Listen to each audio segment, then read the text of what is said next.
Welcome to Medical Ocean. Today we will discuss Fundamental of Nursing Unit 1, Nursing Process Part 2. In this part we will discuss from the start uh, assessment. That what is assessment? As in previously we will discuss the basic thing regarding assessment, and today we will discuss the type of assessment. Type of assessment में हमारे पास क्या है, 4 types हैं। और ये 4 types हमारे पास most important है, क्योंकि इन्हीं टॉपिक्स के रिलेटेड आपको एमसीक्यूज़ आ सकते हैं। इन्हीं टॉपिक्स के बेस पे वो एमसीक्यूज़ बना सकते हैं। उस 4 टाइप्स हमारे पास असेसमेंट के कौन कौन से हैं? Number 1 initial nursing assessment, number 2 problem focus assessment, and number 3 emergency assessment, time life phase assessment. अच्छा, number 1 what is initial assessment. Initials के वर्ड से पता चल जाता है कि इनिशियल स्टार्ट को कहते हैं। इनिशियल किस चीज़ को कहते हैं? स्टार्ट को। उस वर्ड से हमें पता चले कि स्टार्ट में जो हम मरीज़ की एडमिशन करते हैं, उस टाइम जो असेसमेंट हम करते हैं उसको हम क्या कहते हैं? Initial assessment. Perform within specific time after admissions to establish a complete database for problem identifications. इसमें हम क्या करते हैं? कंप्लीट डेटाबेस हम लेते हैं। कंप्लीट डेटाबेस का मतलब यही है कि मीन्स मरीज़ की हेड टू टो असेसमेंट भी हम करते हैं, साथ में हम हिस्ट्री लेते हैं, previous history, potential history, actual history, social history, surgical history, vaccination history, medical history, जो भी हो सब हम हिस्ट्री डेटाबेस हम एक बनाते हैं। और ये कॉमनली कब होता है? At the time of admission के वक्त में हम ये चीज़ें करते हैं। तो इसलिए हमको उसको क्या कहते हैं? नर्सिंग एडमिशन के टाइम पे जो असेसमेंट करते हैं उसको हम क्या कहते हैं? Initial nursing assessment. तो अगर किसी भी जगह आपको आया कि एक मरीज़ एडमिट हो रहा है और उसकी ये असेसमेंट हो रही है, तो वो आपके पास इनिशियल असेसमेंट होगा, क्योंकि एमसीक्यूज़ इसी बेस पे आते हैं। और इस बेस पे वो लोग एमसीक्यूज़ बनाते हैं कि आपके पास 30 ईयर का पेशेंट्स हैं, एडमिट हुआ मेडिकल वार्ड में, उसको चेस्ट पेन है, डिस्पनिया है, वट एवर, पल्मोनोलॉजी वार्ड में एडमिट हुआ, तो उसके टाइम ऑफ एडमिशन नर्स उसका असेसमेंट करते हैं। तो उसको हम कौन सा असेसमेंट कहते हैं? फिर आपको ऑप्शन में देते हैं emergency assessment, initial assessment, and it is question. Today our topic is health assessment. As we discuss number first initial assessment, and now we will discuss problem focus assessment. In problem focus assessment we will discuss uh, the things which occur in hospital. इससे भी आपके MCQs बनते हैं, क्योंकि इसके word से पता चल जाता है प्रॉब्लम फोकस असेसमेंट, क्योंकि उसके वर्ड से पता चलता है कि एक मसला है, उसको हम बार बार असेस करते हैं। To determine the status of a specific problems identified in an earlier assessment, hourly check of vital sign of fever patient। एक मरीज़ है, उसका टेम्परेचर है और आप उसका हर घंटे बाद उसके वाइटल्स चेक करते हो या टेम्परेचर चेक करते हो, उसको हम क्या कहते हैं? Problem focus assessment. या दूसरा एग्जांपल आपको एग्ज़ाम में किस तरह आ सकता है? सीनियर बेस पे याद रखना। तो आपको कह सकते हैं कि हॉस्पिटल में एक पेशेंट एडमिट है, उसकी एज आपके पास 80 ईयर है, वो डायबिटिक है और वो डी के ए में है, डायबिटिक कीटोएसिडोसिस में है। आप एक नर्स हो और आप उसके हावरली शुगर चेक करते हो, RBS, रैंडम ब्लड शुगर जिसे हम कहते हो, वो आप चेक करते हो। तो आपके पास कौन सा असेसमेंट हुआ? इनिशियल हुआ, फोकस हुआ, इमरजेंसी हुआ, या ऑल ऑफ द अबव हुआ? तो कौन सा हुआ? तो इस तरह के बेस MCQs आप लोगों को आ सकते हैं। तो इस तरह MCQs को सॉल्व करने के लिए अपने कंसेप्ट क्लियर करना है। कंसेप्ट किस तरह क्लियर होगा? प्रॉब्लम फोकस मीन्स हावरली आप एक चीज़ को चेक करते हो, 30 मिनट बाद चेक करते हो, 2 हावरली बाद एक चीज़ को फोकस करते हो, तो उसको हम हावरली कहते हैं। सिंपल। अल्फाज में एक एक चीज़ को आप फोकस करते हो उस मसले को, और उसको आप कुछ टाइम बाद चेक करते हो, उसको हम क्या कहते हैं, फोकस प्रॉब्लम असेसमेंट। नेक्स्ट आपके पास है इमरजेंसी असेसमेंट। इमरजेंसी असेसमेंट के वर्ड से पता चलता है कि इमरजेंसी असेसमेंट आपके पास क्या है, उसके लफ्ज़ से पता चलता है।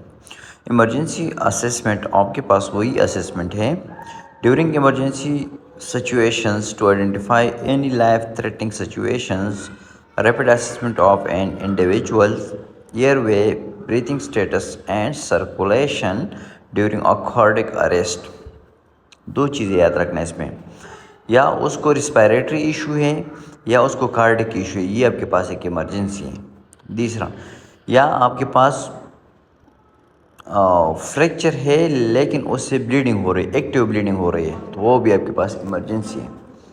या आपके पास एक मरीज़ है उसके पे फिट्स है, वो भी आपके पास इमरजेंसी है। तो इस तरह आपके पास मल्टीपल असेसमेंट आ सकते हैं, तो उस सब को हम क्या कहते हैं, इमरजेंसी असेसमेंट हम कह सकते हैं। सही।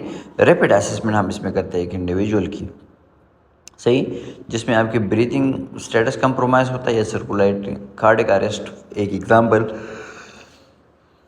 उसने बताया, जिस तरह मैंने आपको फिट्स का कहा वो भी आपके पास इमरजेंसी है, जिस तरह मैंने आपको एक्टिव ब्लीडिंग का कहा वो भी आपके पास इमरजेंसी है, रोड और ट्रैफिक एक्सीडेंट हुआ है, तो ये सब इमरजेंसी में आते हैं, तो आपको पता होना चाहिए कि ये इमरजेंसी है।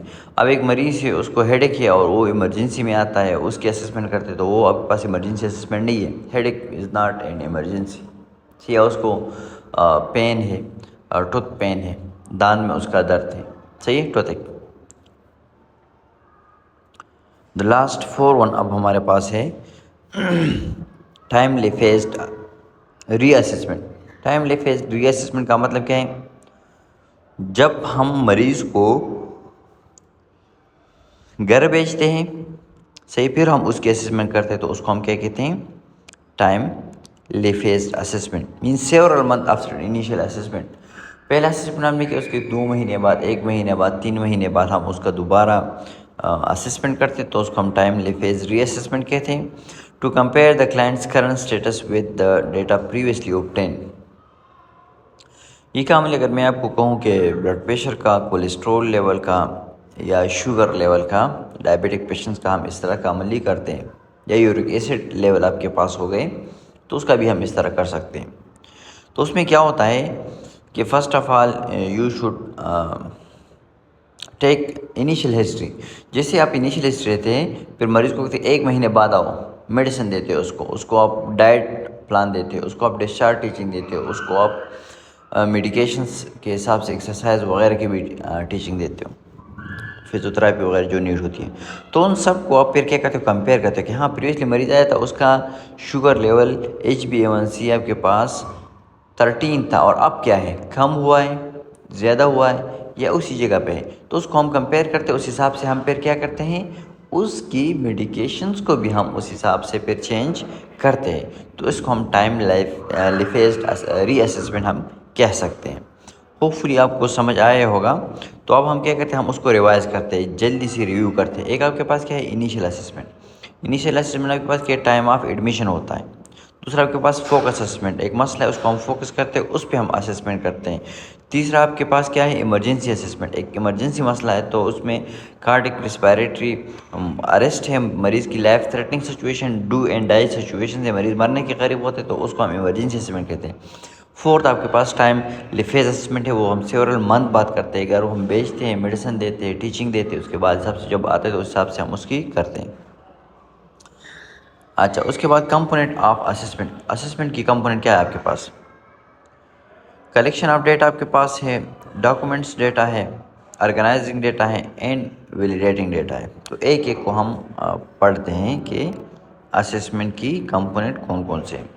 Number 1, collection of data. Collection of data is a process of gathering informations about a client health status. It includes the health history, physical examination, result of laboratory and diagnostic test, and material contributed by other health personnel. Collection of data आपके पास क्या है, is a gathering information, आप information को gathering करते हो about the client health status, client health status के हवाले से। It include the health history, ये आपके पास हेल्थ हिस्ट्री जो आपके पास FHP फॉर्म है, functional health pattern 11 health pattern है, उस FHP फॉर्म के थ्रू हम लेते हैं, या नर्सिंग हिस्ट्री फॉर्म होता है उसके थ्रू हम लेते हैं।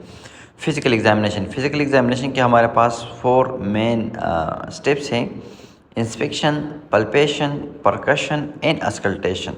वो 4 स्टेप के थ्रू हम क्या करते हैं, फिजिकल एग्जामिनेशन करते हैं। अब ये क्या है, आगे हम पढ़ लेंगे। Result of laboratory diagnostic test, result of laboratory जो हम ब्लड लेते हैं वो हमारे पास लेबॉर्ट्री होती है। जो डायग्नोस्टिक टेस्ट होते हैं उसमें आपके पास अल्ट्रासाउंड, MRI, CT स्कैन, बाकी जो है ये आपके पास डायग्नोस्टिक टेस्ट में आते हैं। तो ये चीज़ें आप लोगों ने याद रखनी है, उसमें आपने डिफ्रेंशिएट करना है। या आप बायोप्सी लेते हो तो वो भी आपके पास क्या है, डायग्नोस्टिक टेस्ट है। लेबॉर्ट्री टेस्ट और डायग्नोस्टिक टेस्ट में थोड़ा सा डिफरेंस होता है। And material contributed by other health professional, या आपके पास मटेरियल जो है जो कंट्रीब्यूट किए हैं बाकी हेल्थ केयर प्रोफेशनल है, उसमें आपके पास फिजियोथेरापी वाले आ सकते हैं, न्यूट्रिशनिस्ट आ सकते हैं, in multiple so on.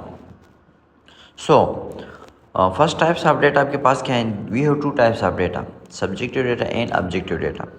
Types of data हमारे पास 2 किस्म के, एक आपके पास सब्जेक्टिव डेटा है, दूसरा आपके पास ऑब्जेक्टिव डेटा है।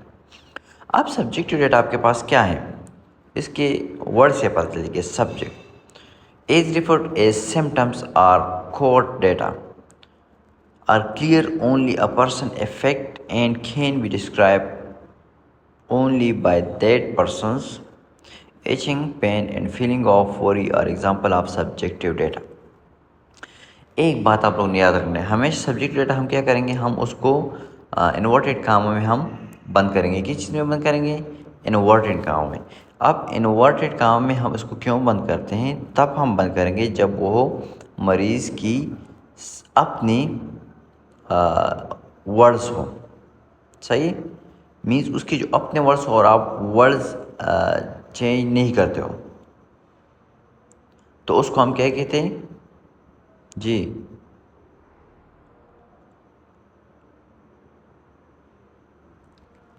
मरीज़ खुद बताता है। अब सब्जेक्टिव डेटा क्या लिखा है कि symptoms are covert data. Covert data आपके पास वही डेटा है कि बाकी लोगों को नहीं पता, जस्ट उस इंडिविजुअल क्लाइंट को पता है, उस इंडिविजुअल मरीज़ को पता है, लेकिन बाकी लोगों को उसका पता नहीं। उसको हम क्या कहते हैं, कोवर्ट डेटा। फॉर एग्ज़ाम्पल आप बीमार हो, आपका नाम क्या है, आसिम। आसिम क्या है, बीमार है, तो ये सिर्फ आसिम को पता है कि आसिम को क्या बीमारी है, बाकी इधर उधर लोगों को पता नहीं है, वो उसको सब्सिट्यूट रखते हैं। अब अगर आसिम को शुगर है तो शुगर सबको पता चलेगा कि इसको शुगर है, क्योंकि वो लेबॉर्ट्री टेस्ट में आता है। किसी में आता है, लेबॉर्ट्री टेस्ट में। तो हमारे पास फिर ऑब्जेक्टिव डेटा है, ये बात समझो आप। सब्जेक्टिव डेटा इंटरनल फीलिंग आपकी जो होती है, यहाँ पे लिखा है इचिंग्स, आपको खारफ हो रही है, आपको पेन है, ये आपको पता है, बाकी लोगों को नहीं पता कि आपको पेन है। हाँ, अगर पेन की बहुत ज़्यादा सीवियरिटी होती है तो तब लोगों को भी पता चल जाता है, वो भी अगर आप एक्सप्रेस करते हो उसको। अगर आप एक्सप्रेस नहीं करते हो तो किसी को पता नहीं चलता है। फीलिंग ऑफ वरी एक्सप्रेशन, ये आपके पास क्या है, सब्जेक्टिव डेटा है। सिंपल अल्फाज में सब्जेक्टिव डेटा का पता सिर्फ आपको होगा, किसी और को नहीं होगा। नेक्स्ट आपके पास as a refer to as a sign, एक आपके पास सिम्टम्स है, दूसरा आपके पास क्या हुआ, साइन हुआ। ये भी आपको MCQ में आ सकते हैं कि जो सिम्टम आपके पास है वो आपके पास कौन सा डेटा है, और जो साइन आपके पास है वो आपके पास कौन सा डेटा है, सही। तो ये दोनों में आपको पास फ़र्क का पता होना चाहिए। तो उसमें आपके पास क्या था, core data. Core data just उस मरीज़ को पता है। ओवर डेटा आपके pass everyone no. Over data का मतलब क्या है, एवरीवन नो, हर किसी को पता है। Are directed by an observer or can be measured or tested against an accepted standard. They are they can be seen, heard, felt, and smelled, and they are obtained by observations or physical examination.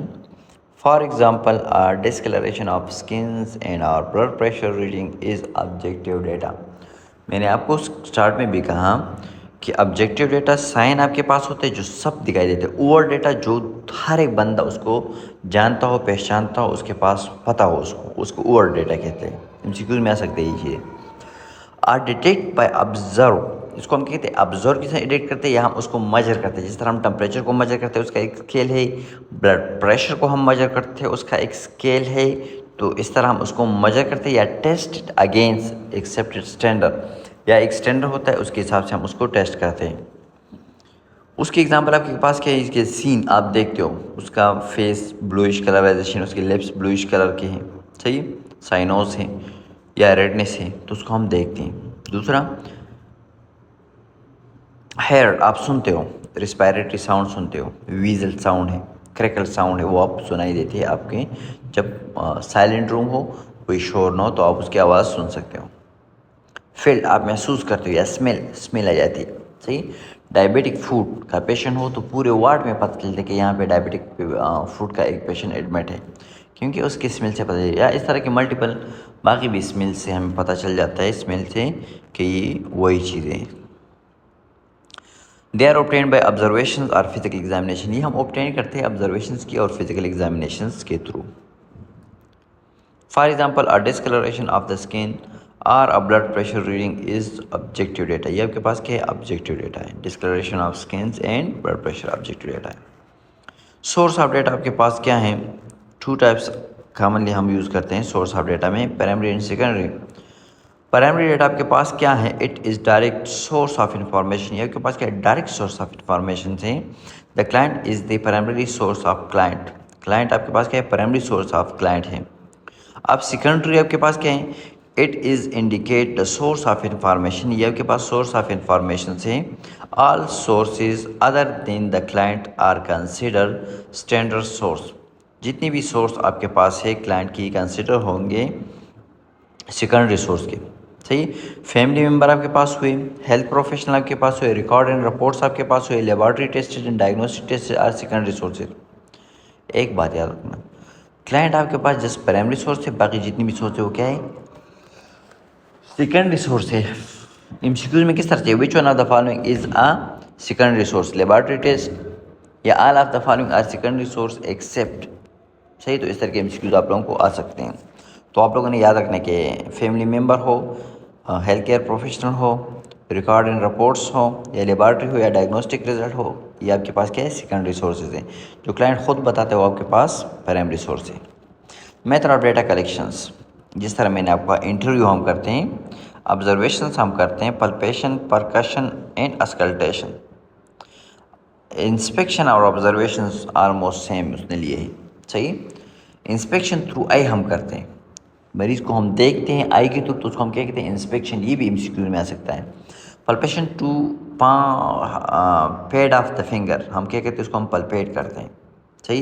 Palpate की भी two types हैं, light palpation and deep palpation, ये फिर आप लोग health assessment में पढ़ोगे, लेकिन जस्ट आप लोगों की नॉलेज के लिए मैं आप लोगों को एक्सप्लेन करता हूँ। लाइट पल्पेशन आप स्लोली उसको जस्ट टच करते हो, डीप पल्पेशन आप उसको थोड़ा सा फोर्स भी देते हो, उसको हम फिर डीप पल्पेशन कह सकते हैं। परकशंस हम उसको क्या टैप करते हैं, इस तरह टैप हम करते हैं, एक उंगली हम नीचे रखते हैं हाथों, दूसरी से हम इसको क्या करते हैं, टैप करते हैं, वन, इस तरह हम टैप करते हैं, तो उसको हम क्या कहते हैं, परकशन। फिर अस्कल्टेशन थ्रू स्टेथोस्कोप हम करते हैं, ये भी एमसीक्यू में आ सकता है कि थ्रू स्टेथोस्कोप जब आवाज़ हम सुन सकते हैं, तो फिजिकल एग्जामिनेशन की किस स्टेप में आता है या किस कंपोनेंट में आपके पास आता है, तो ये आपके पास क्या हुआ, अस्कल्टेशन हुआ। Hope you understand these things. Organizing data, अब डेटा को हम क्या कहते हैं, ऑर्गेनाइज करते हैं, किस तरह, the nurse use format date organize the assessment data systemically, this is often refer to as nursing health history and nursing assessment form. आपने क्या करना है, चीज़ों को अपने ऑर्गेनाइज सही तरीके से रखना है, उसके वर्ड से पता चलता है कि ऑर्गेनाइजिंग डेटा का मतलब चीज़ों को सही तरीके से अपने रखना है।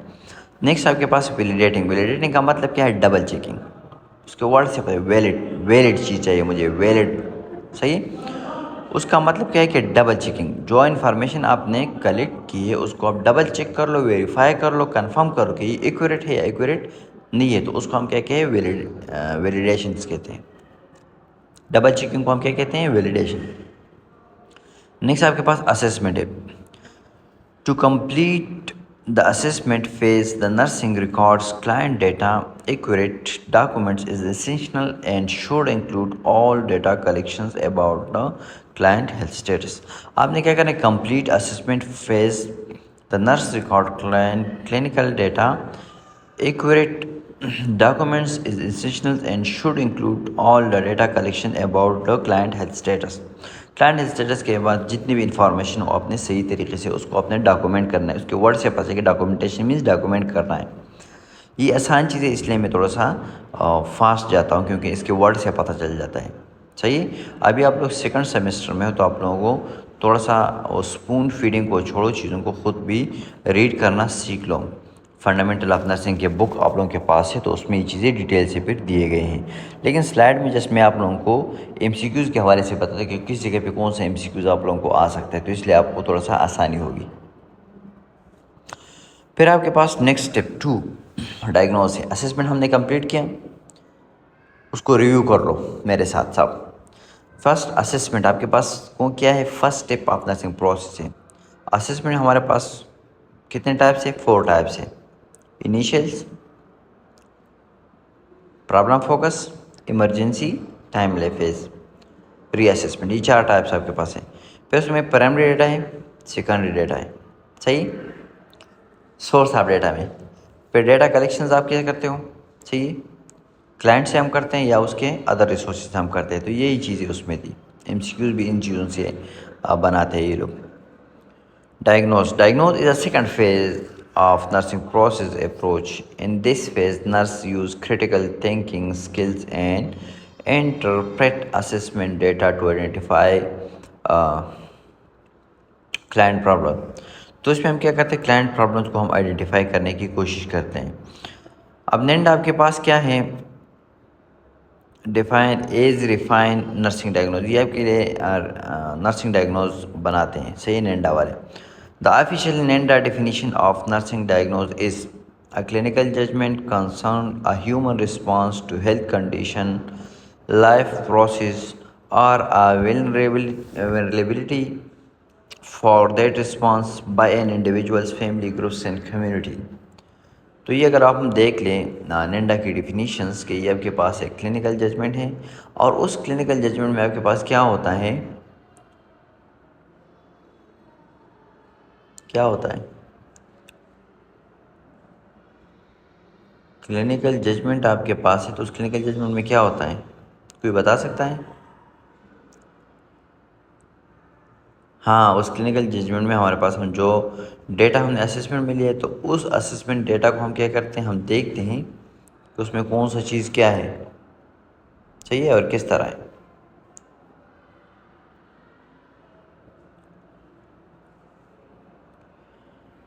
नेक्स्ट डायग्नोज के हमारे पास जो analyse data, identify health problem and risk instead in formulate diagnose statement, हम उसमें देखते हैं।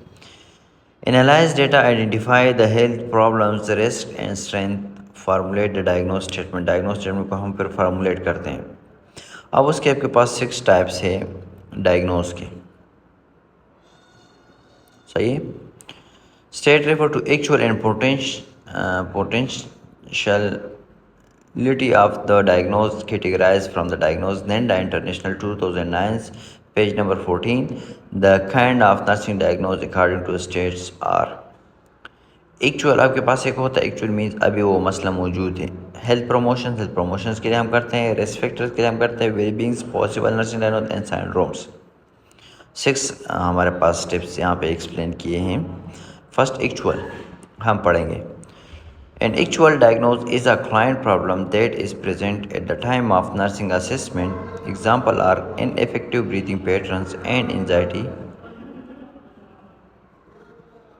It is based on the presence of associated sign and symptom. ये आपके पास